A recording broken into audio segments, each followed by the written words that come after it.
In Venezuela, the newly appointed authorities of the National Electoral Council have been officially sworn in at the body's headquarters in Caracas this Monday. The UN Human Rights Council will hold an urgent debate on systemic racism and police brutality in the United States. Iran's foreign minister has thanked Turkey for renewing its opposition to US sanctions against the country.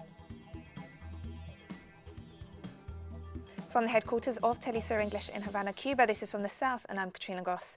And we begin in Venezuela, where the newly appointed authorities of the National Electoral Council have been officially sworn in at the body's headquarters in Caracas this Monday. The officials were appointed by the Supreme Court of Justice last Friday, following dialogue between the government led by President Nicolas Maduro and sectors of the opposition. Tibisay Lucena, who led the electoral body for 15 years in the midst of repeated far-right attacks, has been replaced. The body will now move to prepare parliamentary elections this year.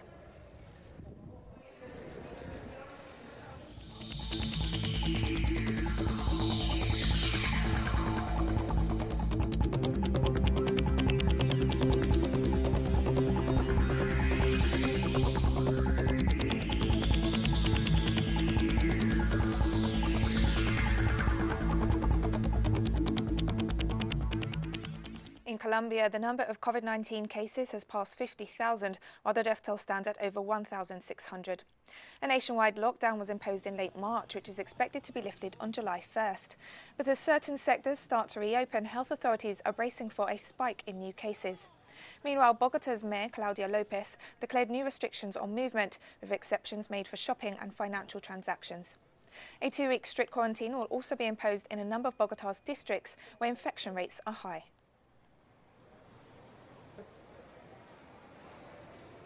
Mexico's President Andrés Manuel López Obrador has said the country would supply Venezuela with oil if asked. However, he noted that President Nicolas Maduro has not made any such requests to date. They have not made any requests, and in the case that they would do it, and if it were a humanitarian necessity, we would do it. Yes, we are free. Mexico is an independent country. We make our own decisions, and we do not get involved with the policies of other countries. It is the self-determination of the people, and provide humanitarian aid. No one has the right to oppress others. No hegemony can crush any country. And Mexican airline Interjet is expected to begin domestic flights to 14 destinations starting Tuesday and will soon include international routes. The decision was taken due to the negative impact of the COVID-19 pandemic on the airline. The expansion of routes will occur gradually based on when travel restrictions are lifted in different countries. A safe flight policy has also been implemented in compliance with the protocols established by health and civil aviation authorities. As Mexico continues to be LA's #1 market for inbound. In the United States, demonstrators took to the streets of Atlanta again on Monday in protest against the fatal shooting of another black man by a white police officer. Our correspondent Jorge Estoso has more. Thank you. This Monday, there's a large march towards the Capitol in Atlanta, Georgia, in demand of the end of racism, police brutality, injustices, and this is after a new incident on Friday night that a new African-American, we're talking about Rayshard Brooks, has been assassinated by a white police. This white police has been fired. The other police that has participated in the incident has been put in administrative leave. The chief of police has resigned. The prosecutor is expecting to place charges of homicide and eventually manslaughter to the second police. And the family of Rayshard Brooks has given lately a new press conference. One of them mentioned that cops can be judge, jury, and executioners of people. And also in another part of the country, we're talking about Seattle, in the state of Washington, continues what is considered an area of 6 blocks that has been decided to be called autonomous zone, where the protesters are asking several demands to the authorities in order to put end to police violence and precisely what is being said as racism. We get back to you now.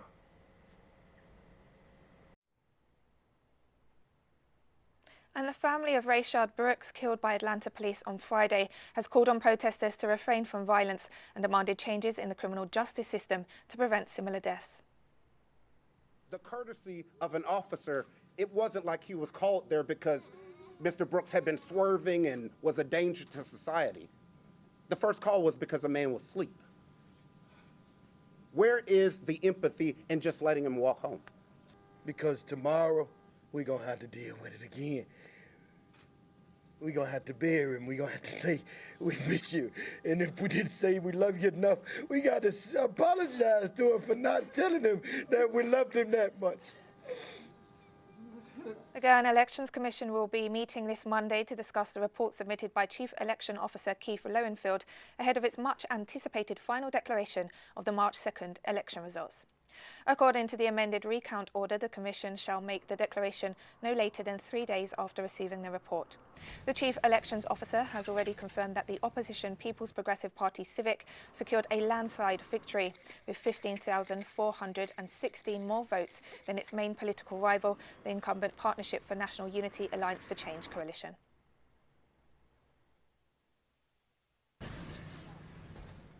In St. Lucia, political activist Christopher Hunt was detained in the capital on suspicion of leading an unlawful protest on Sunday. A video was posted on Facebook which showed Hunt questioning why he was being taken out of the backseat of his vehicle. The detaining officer responded that he was suspected of being a leader of an unlawful protest. The anti-Chastanet Round the Island motorcade saw many St. Lucians driving across the country in protest against the government.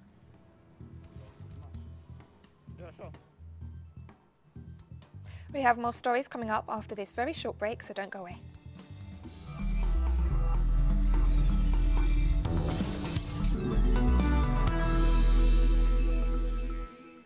Welcome back to From the South. The United Nations Human Rights Council will hold an urgent debate on allegations of systemic racism, police brutality and violence against peaceful protests in the United States. The decision follows a request by Burkina Faso on behalf of African countries last week. The permanent representative of Burkina Faso to the UN office and other international organisations in Geneva, Diodone W. Desedi Sougouri, stressed that the death of George Floyd is unfortunately not an isolated incident.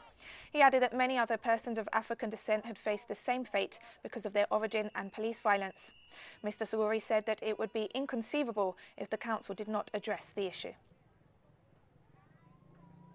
What is probably new to you, or at least what is still a rather recent development, is that we got a request from the African group to have an urgent debate in the follow-up to what happened in America with George Floyd and the whole tragedy which showed the problems of racism, of police violence, and the follow-up to that. So this is going to be the 5th urgent debate the Human Rights Council has ever held. The first 4... Germany has invested €300 million in biotech firm called CureVac. The government has purchased a 23% stake in the company, which is developing a potential COVID-19 vaccine that attracted interest from the United States in March. At that time, Economy Minister Peter Altmaier stressed that Germany is not for sale following reports that President Donald Trump wanted the US to buy exclusive rights to any potential vaccine developed by the firm. The company is due to start clinical trials this month. When the press reports appear about the US eyeing the firm and its coronavirus vaccine in development, I was very grateful to Mr. Hope and CureVac for their clear stance. And then I also said, Germany is not for sale. We are not selling our family jewels. A number of EU nations reopened their borders to neighbouring countries on Monday after months of coronavirus lockdowns. Belgium, France, Germany, Greece and Ukraine were among those lifting border restrictions, while shops and outdoor attractions in England were set to welcome their first customers since March. Meanwhile, in Paris, cafes and restaurants were allowed to fully reopen. Governments have been keen to ease lockdowns that have saved lives but devastated economies. However, a new outbreak in China is sparking fears of a second wave. I'm not scared at all. Actually, I'm relieved. Like we're coming from France, so yeah, it's better to be here. Actually. It wasn't so bad. Thankfully, not a lot of people are flying. So we were kind of spread out, and people seem to be wiping things down. And yeah, we're just getting used to the new normal. And meanwhile, with the reopening of Belgium's borders to EU and Schengen countries, Brussels airport is again welcoming travellers. New health and safety measures have been put in place to prevent the spread of the novel coronavirus. It is a very good day for us. It's really nice to see much more activity than the months and weeks prior. Today we have 4,000 passengers, which is a lot compared to the previous weeks, although we are still far from the figures we had in years. We need to begin again. The European Union and the UK government have agreed to speed up Brexit trade talks as the transition period expires in 6 months. The decision comes as 4 initial rounds of talks have made little progress. The UK stopped being a member of the EU in January, but it's still in a transition phase. European Commission President Ursula von der Leyen reiterated that the UK's post-Brexit transition period will end on December 31st and that both sides agreed that new momentum was required to advance the process. Despite the challenges presented by the We supported the plans agreed by chief negotiators to intensify the talks in July and to create the most conducive conditions for concluding and ratifying a deal before the end of 2020. In a decision described as a major blow to press freedom, a journalist who was critical of the Philippine president was convicted of libel and sentenced to jail. Journalist Maria Ressa, her online news site Rappler Inc. and former reporter Reynaldo Santos Jr. were found guilty of violating a cyber libel law in connection with a 2012 story by Santos on links between then Philippine Chief Justice and wealthy businessmen. Ressa was sentenced to up to 6 years but was not immediately taken into custody. Her lawyer said they will appeal the verdict. The rules are very clear. This kind of gray area where if you go too far, you'll get slammed. Let's not play the game. Are we a democracy or not? Let us do our jobs. I think we're redefining what the new world is going to look like, what journalism is going to become. Are we going to lose freedom of the press? Will it be death by 1,000 cuts? Or are we going to hold the line so that we protect the rights that are enshrined in our Constitution? China's economic activities picked up in May as efforts to contain COVID-19 continued. China's job market remained generally stable in May, with the unemployment rate in urban areas standing at 5.9%. China's consumer price index, a main gauge of inflation, rose 2.4% year-on-year in May, moderating from the 3.3% growth in April. From January to May, China's online retail sales reached 4.02 trillion yuan, up 4.5% year-on-year.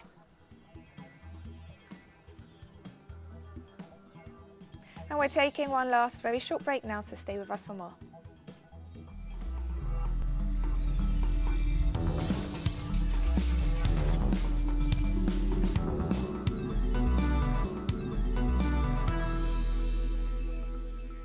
Welcome back to From the South.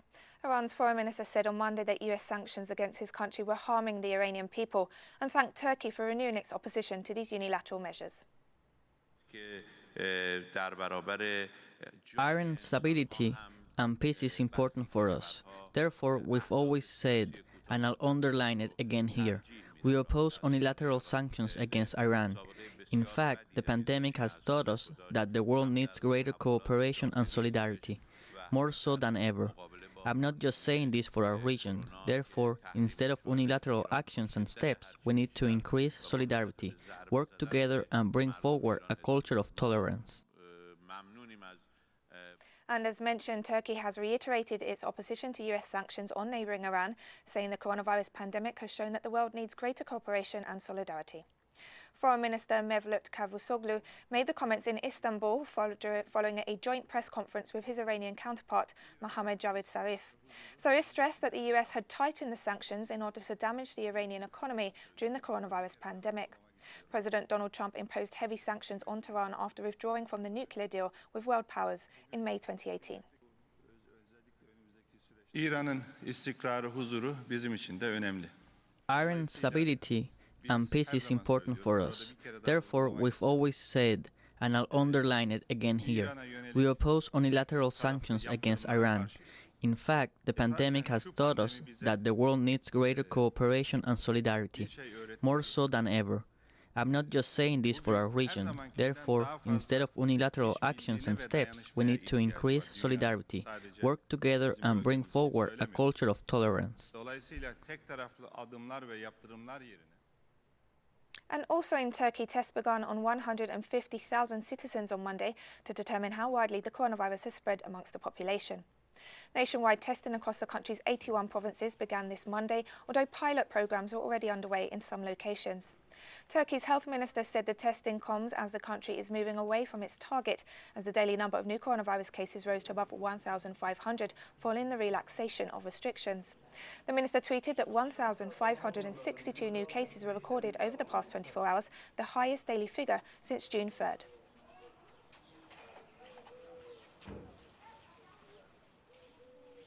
In Palestine, Hamas senior official Salah al-Badwaril has slammed the United States' so-called Middle East peace plan, which gives Israel the green light to annex West Bank settlements and the Jordan Valley. The Palestinian territories have been occupied by the Israeli regime since 1977. Meanwhile, the peace deal has been firmly rejected by Palestinian officials who cut diplomatic relations with Washington in 2017 after President Donald Trump recognized the city of Jerusalem as Israel's capital.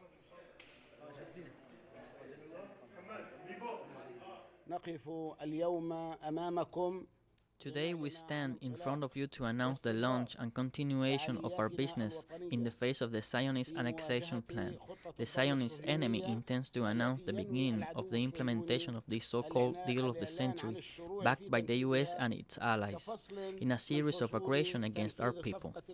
The annexation plan is one of the aspects of the US deal of the century that aims to end the Palestinian cause, whereby Jerusalem is lost and the rights of the Palestinian refugees are gone, and the dream of establishing a Palestinian state fades away.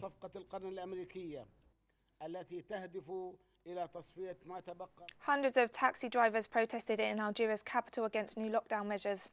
The drivers gathered in front of a bus station to denounce conditions they called drastic for the resumption of activities. Authorities also decided to end paid leave granted in March to 50% of state employees, although pregnant women and those with children will continue to benefit from the leave. Algeria has so far reported over 10,000 coronavirus cases and more than 700 deaths. There are illegitimate measures. We have drawn the government's attention to the fact that taxi drivers are unable to work when these measures continue to operate.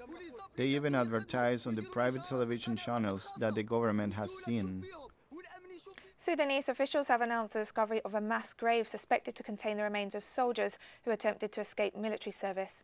Sudan's public prosecutor announced in a press conference the discovery of a mass grave containing around 55 conscripts allegedly killed after they attempted to escape a military training camp in 1998 under the administration of ousted President Omar al-Bashir.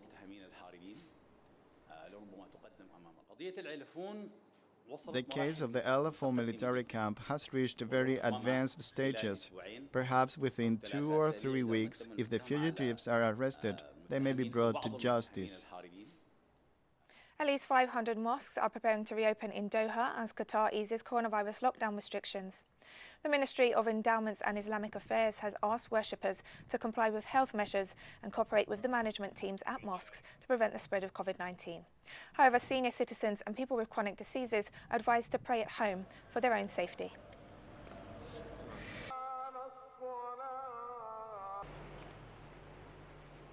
In Pakistan's capital of Islamabad, the police will now be able to take action against people failing to comply with measures to contain the spread of the coronavirus. For now is to actually implement our standard operating procedures, which are the SOPs, which will help us to reduce the spread of disease. What are the SOPs? Number one SOP is that everybody will be wearing the mask in Islamabad. Now the masks have been made compulsory in entire Islamabad. Anybody who is moving without a mask will be fined. Plus, we have also banned movement of public transport in Islamabad if they are not following the SOPs. Plus, we have also taken measures against shops and offices who are violating the SOPs. in Islamabad, we have empowered Islamabad police to take action. Plus, we have magistrates over here. There are more than 9 magistrates who are working round the clock in the field. Plus, we have also hired volunteers. We call them the Tiger Force. They're also with us. They are working as our eyes and ears. They keep on sending me and the magistrates or the complaint number. We have a specific complaint number. They keep on sending information. And on that information, we keep on taking action around the city. Doctors have begun a nationwide strike for better working conditions and medical equipment in Nigeria as the novel coronavirus continues to ravage the country. The National Association of Resident Doctors of Nigeria called the indefinite strike action on Monday morning, hours after the number of COVID-19 cases surpassed 16,000 with over 400 fatalities. Doctors treating COVID-19 patients will stay on the job, but the union gave the government 2 weeks to meet their demands, or they would also walk out. Is in recognition of the intervention of the Honourable Speaker of the House. A former Sudanese militia leader has denied charges of war crimes and crimes against humanity in his first appearance before the International Criminal Court on Monday. Ali Kushab appeared by video link from a detention centre in The Hague. The 70-year-old turned himself in earlier this month in the Central African Republic after 13 years on the run. A court official took nearly half an hour to read out the list of 53 charges, including murdering civilians, destroying and burning villages, raping, pillaging and forcible displacement during the Darfur conflict.